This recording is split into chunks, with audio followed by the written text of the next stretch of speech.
In this video, I'll show you how to quickly edit your WordPress website using Elementor. Don't forget to like and subscribe for more WordPress tips. First, log into your WordPress dashboard by typing your site's URL followed by WP admin.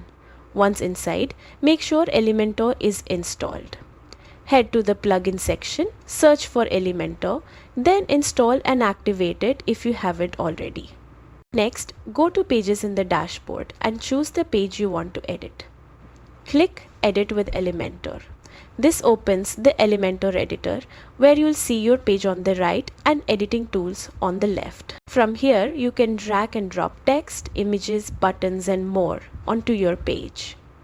Customize fonts, colors and layouts until your design looks exactly how you want. When finished, click Update to save and publish your changes. That's it. Your site is now updated with Elementor. Keep practicing and exploring features to build beautiful, responsive websites. Subscribe for more WordPress tutorials.